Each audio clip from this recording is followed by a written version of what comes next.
Welcome to Mindfully Augmented, where we talk about living with intention in a world that is shaped by technology. I'm A.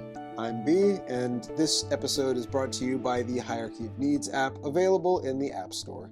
What are we talking about today, A? We're talking about tech burnout. Can we recognize it? Can we address it? What can we do? Man, I have a lot to say about this subject. Yes. We've both experienced it, and it's not a comfortable thing to go through. Where would you like to start? I would like to ask you a few questions, because you've been in tech for a very long time, and you've been in hustle culture for a very long time, especially being in New York City for 10 years. Tell me, how did burnout how was it for you recognizing that you had burnout? Did it just creep in very slowly, or did it hit you right away? Tell me with that moment where you were like, hold on, I need to take care of myself. Otherwise, I don't know if I'm going to make it. Yeah, so first it started by recognizing that maybe the conditions weren't conducive to the lifestyle that I had wanted. Like really before working in tech, I had been working in video production, right? Yeah. And I was really interested. I went to school to be a director, and a film producer, and I had made my way into editing. And when we initially got together, I thought video film production was going to be my future. We obviously worked on a few projects. More More than a more few than a projects. few projects. So in that process, I recognized that the industry itself was expecting that I was to just participate. I would have to give more than 40 hours a week of my life, without question, with diminishing returns, right? Like I saw that the amount of money that people were getting was going down, and the amount of time that people had to spend just to participate was going up. And I recognized, like, oh man, that doesn't look good. That doesn't look like where I want to be. And so I moved out of that industry, realizing I would never keep up, and I started to move into to tech, and we moved into immersive technology and things like that.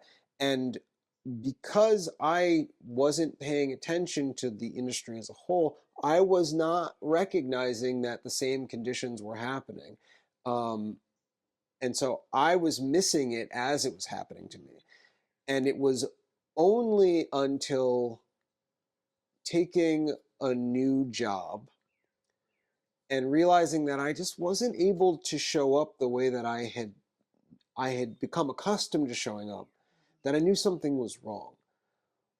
But it really, the full weight of the burnout didn't hit me until like a final, like there was a meeting that I was supposed to lead, and in the context of trying to communicate to this group, I hit this point where I was incapable of thought. Like I my ability to think, communicate, express, had hit its absolute limit. I'm not doing so great myself right now, but at that point in that meeting, I reached what felt like a physical barrier for thought, and that's when I knew, oh, this isn't just like a bad feeling or an uncomfortable feeling. This is an actual physiological limitation. And not too long after that, I was fired. And so it was clear that I had been burned out and operating through a burned out state for a while, and I wasn't showing up as my best. And the recovery period is a whole other thing we can get into later. But that's how your aha moment. That was my, like, you've got to deal with this. There's no choice. Yes. There's absolutely no choice. Health comes first. Yeah. And then everything else can fall because you need to take care of your health. Yeah. What about you? Mine, I feel like it's a compounding burnout because of what is expected of women in society, to work like you have no children and have children, like you don't have any work. So building those two things, and I got pretty good at navigating, like that multitask mom, the entrepreneur mom, building, connecting with companies, publishing my posts, coaching. I thought I was able to navigate them pretty well. I think I was not aware of my burnout, but I think it was only until I reached to a point where I was working for this company that the environment was not conducive for me to continue holding all the burnout that I was already having within myself.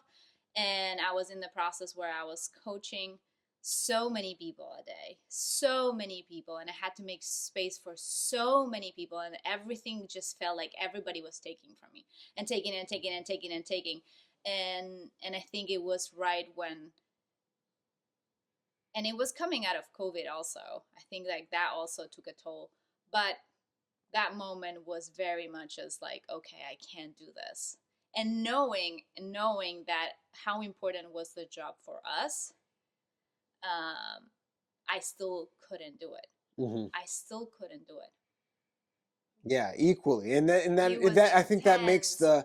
the pain of the situation even more unbearable when you recognize the importance of your, People are depending yeah, on you. exactly.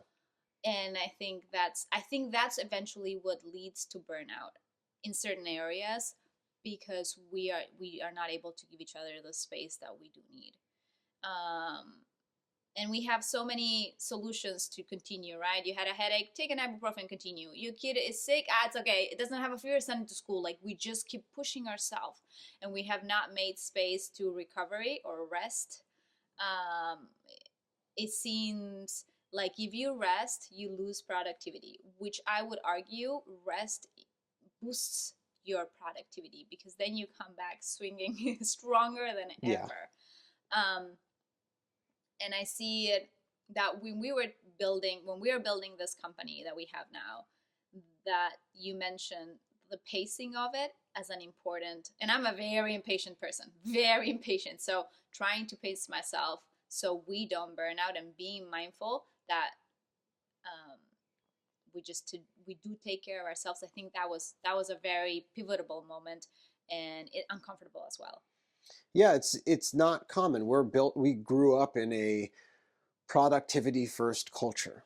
100%. People don't take PTOs out of fear, or out of like, oh, I'm not going to hit the deadlines, or they enter the space that they always have to be available for the people that pay them.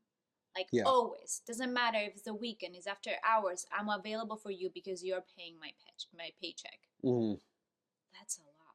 Yeah, and prior to the smartphone existing, like this world where you left work, You left work. and also that also happened to be the era in which I had formed my perception the of the film industry, the film and video production. Like, that just was uniquely a spot where you didn't leave work until the work was done. You stayed at the place. So that I thought it was kind of isolated in that area, but also that transition happened at the same time that we moved to smartphones. As I hadn't Yeah. recognized that those conditions were starting to spread wider to the fact that now you do have access to work no matter where you go.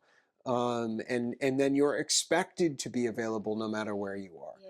And then, yeah, so that, and I think also just culturally, we stopped building up the structures to organize Yeah. the fact that we only had a limited period of time, because we could be more fluid about our time. Then we started to let people access more, because it also meant that we had to organize less. There's that element of it. That's true.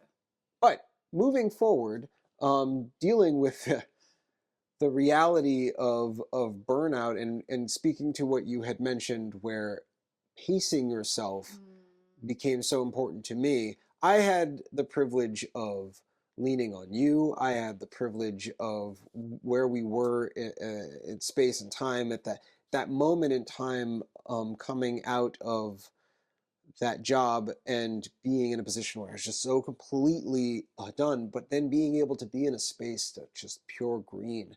Like Yes. we're just fortunate, privileged to be living in a location where I can just walk outside and be surrounded by trees and green and wind and Wildlife. space and wildlife. Yes. And it was a daily practice for years Yeah. to just walk Mm-hmm. outside Yeah. in the woods and breathe. Yeah. And that allowed me to come back, but it also allowed me to recognize in the context of other jobs that it can quickly come. Like it was something had been breached, and now the And you gate is couldn't no go longer back. strong as it was before. Like the threshold won't be as high as it was before to burn out. Now my threshold is much lower. I will burn out much faster. Yeah. And so then it became clear that I needed to set up a pacing strategy and recognize that, like, this is my limitation, whether I want it to be or not. Yeah. If I can achieve the thing that I want to achieve, that's excellent. But if I push past my threshold, it won't actually result in the outcome that I want. And I have to recognize that despite how everybody else sees me outside of my condition, it won't change the condition that I'm actually experiencing. So I have to just structure my life accordingly. And I want to add one thing about it's more like around statistics that you are entering the age where men are more prone to die from heart attacks.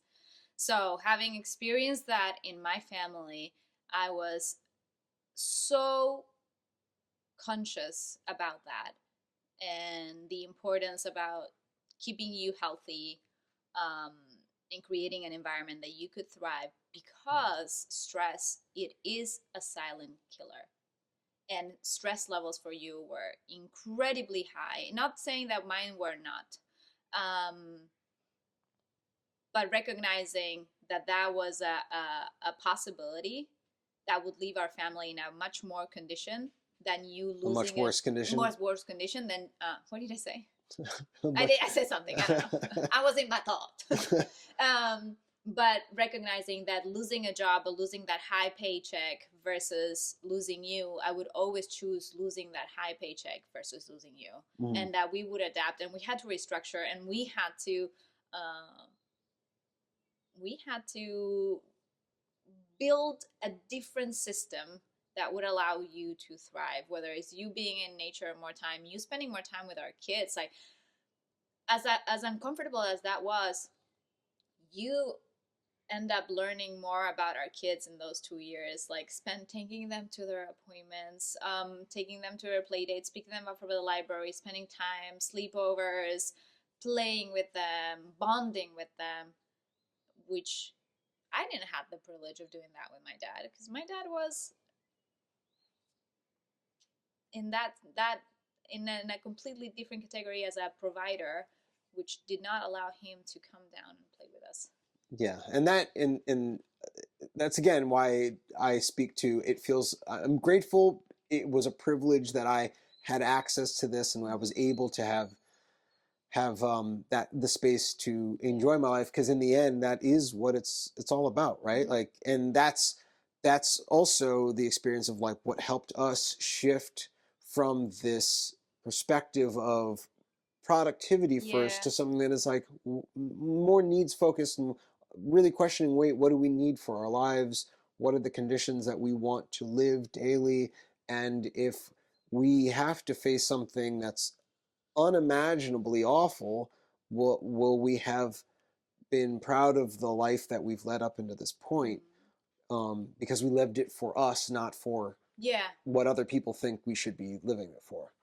So in with that understanding, there are a couple of actionable steps that can be taken to address burnout, and they vary because we are all different, and things are giving us adrenal fatigue in one area might not give other people.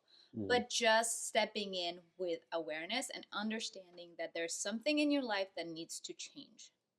Once you address what you need to change or understand, then you can start making small actionable plans, all the way to building a fuck you fund. It's actually, that's the name. That's It's what the they call fuck you fund, and actually something that among women is something that is like highly encouraged, because you want to be independent as much as you want. So sometimes it's just building those 6 months reserved, or whatever it is that you can build, so then once you need to tap in, you can actually do the things that you want to do. I think having that, addressing your finances, being very literate. What do, I'm talking about like knowing your finances, like really okay. knowing where the money goes in, where the money goes out, how long can you spend without spending X amount of money, like really understanding where you can reduce some spending, where you can allocate other spending. I think that one is like financial safety is a good thing to start addressing if you need to make a major change. Obviously, if you are let go and then you didn't know and it came out of the blue, you might not have the time to build that. But that's something that is very important. And when I talk to my clients, that was something that we discussed multiple times, like having the FU fund. That's oh, that's fantastic. I'd never heard of that term before, No? but it's appropriate. Yes. Because it's just kind of like not to anyone specifically, but to the structure itself, the system that's keeping you burned the out. restraints. It's not given to your director or your boss. It's not about that. It's about like, it's kind of like the liberating fund, and we can put another word, but I like it, the fuck you fund. No, I like it as well. But and something about that, I just feel, listening to that, hearing that, I can't help but think that some of our audience might be like, just hearing about all the things that I have to do to protect myself from burnout is also giving me a little bit of burnout, which leads me to the reason why we built the hierarchy of needs in the first place. Like the reason why we started to build a solution that helped us bring all the things that we need to organize in our life in a package that can also not just give us awareness of what these things are, but can actually help us with the resources for achieving these things. So it's not just like an abstract, like, oh, I've got to go find out what I need to do or how I need to do it. You have an easy access point for you to be like, all right, so I need help with my finances. This is about where I'm at, and that you have a relationship that you can just talk with very naturally, and it'll be like, oh, here are the resources. Come up with a plan. Yeah, and here's a way to address this. And if you need to organize that information, there's a way to organize that information so it's easier for you to access. But like, the reality is the burnout for people is coming from different places for 100%. different reasons for different people. Yes. And so there isn't or hasn't up until now been a one solution to address all the problems. And so now that's what I'm really privileged. Like, I keep using that term, but I feel that we're in a position that not a lot of people have been in ever, to actually address these fundamental problems across such a wide spectrum of humans. So people can actually start to deal with. So it might result in other things for people, but today we're speaking on burnout. And even within the context of burnout, there's so many causes. And so being able to have a tool that allows you to assess what these are, like identify what those problems are, assess where you are in those areas, and address them with the resources that you need to overcome them and have those needs met so you don't burn out. That's why I'm so. I couldn't think better. Yeah, I can't think of a better solution for a problem, especially as we're going to consistently be put into I'm saying culturally, we're consistently being pushed into a higher productivity expectation culture. It's insane productivity. And then app aside, which is a fantastic tool, I just wanted to kind of wrap up my thoughts of the actionable steps to leave you guys with something that you can actually think about or see if it aligns with addressing nutrition across all spectrum, addressing nutrition deficiencies. It's going to be incredibly important because certain foods can make you feel a certain way. So, and I understand nutrition is a broad concept and it can be very overwhelming, but just like focusing on eating less out of a box, less out of a restaurant, and more colorful. Just those simple. And then hydration, very important. Staying hydrated is imperative. And I'm not saying like this trends, buy yourself that giant tumbler and drink it, because that's also problematic in the kidney department. So stay hydrated. And then the third one, I would say, just not to overwhelm an audience, sleep. Sleep, sleep, sleep, sleep hygiene, sleep, sleep, sleep. And repeat those three things on repeat while you're slowly figuring out things. Yeah. Because I feel like when we are burnt out, we end up eating more crap food, we don't move, we sleep awfully, we end up drinking potentially soda or alcohol. Like we just try to cope with food, with everything, for everything else, and that leads to just like a more explosive cocktail. So addressing those things. Then individual, you can use the app. But if you were not using the app, I think those are things. The FU fund, nutrition, sleep, and drink some water. Yeah, so the essential physiological needs, and then essentially the financial safety need that you are really speaking to there, which I think is fantastic. And yeah, if you forget, if our listeners are forgetting that, or they want to, is like I want that in an easy to access app or place, I'll really consider downloading the Hierarchy of Needs app, available in the App Store. Happens to be the sponsor of this show and episode. And yeah, thank you for listening, and until next time.